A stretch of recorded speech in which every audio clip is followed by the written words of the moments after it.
let's look at a couple of more responses that Tyrone can make from close guard when I'm working that 2-on-1. So we've got two sweeping options to mount depending on what he does. So let's just say he's made his grip. I get my 2-on-1, I pop that off, bringing my arm to the outside. So we looked at, obviously, arm drag to the back is your go-to move. But let's just say pull this across. And as I find his lat and I'm starting to build a base, Tyrone's going to spike me with his right shoulder and lift his knees off the mat. So now from this position, very hard, I'm carrying his weight now. I can't move my body underneath him. But now he has no base to his right side. I just need to move his hips. So all I'm going to do, like a variation of a floor sweep or a pendulum sweep, it depends on how high his knees are. Tyrone's aren't really that high, so I can just bring and make a block with my inside of my left knee beside his right knee, and then I can just pendulum and scissor my legs to come up on top. I'd be using that grip to smear across, so when I end up on mount, I am in the gift wrap and I can start to take the back from that position. Just get a little angle on that one. Of course, they would need to make that response. Stupid response. So from here, I break that off. I start to work, and then he just spikes me with his shoulder. Notice the way his knees are off the mat, so I'm carrying his weight. So from there, I just make a block with the inside of my left knee, blocking his right knee, and my right leg just pendulums across, and I'm coming up on top.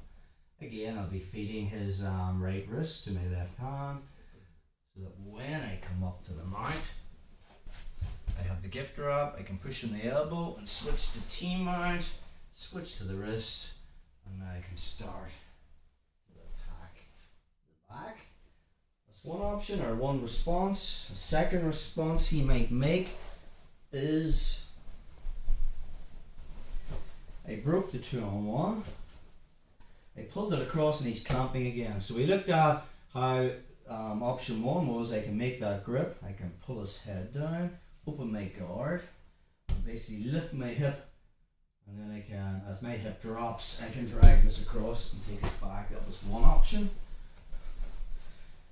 The second option, if he's not clamped, I can just switch to the Barado Plata. So as I bring my leg across, it's there. But this time, when I break his grip and he clamps, he actually lowers his head, and he's kind of, you know, his base is low. He's just stalling. He's not really doing too much. But I feel from this position, if I feel that he's not controlling my hips, I'm going to hit the hip bump sweep. So from there, it's all really about me getting my head higher than his. So I'm going to open my guard. I'm going to turn onto my left hip, and I get my head higher than Tyrone's. I'm going to keep this cross grip with my right hand, and now from this position, plant my right foot on the mat. I'm going to hit him with my hip. As I come up again, I'm pushing this across. I'm using the gift wrap to take the back. Do that again. So you just don't have to, normally the hip bump sweep would be if he's postured and I come up to this position. That's one way, but you can also do it. He's clamping and his head's down. Okay, so I'm going to keep that cross grip with my right hand. I want my head higher than his. So I open my guard, and then I need to turn onto my side. So my left hip is on the mat. From there, the important part for the hip bump sweep is to get my head higher than his. Building a base from my left shoulder to my left elbow. If I feel I'm not getting him over from here, I'll go even further to my left hand. Now Tyrone has no base to his right side. I've got the cross grip. If he tries to widen his knee, just lift my hips and I'm on top. And again, I'm going to keep that grip to pass it across. Then I'll switch from mount to T-mount. Get the gift wrap. And then I can use that to take the back.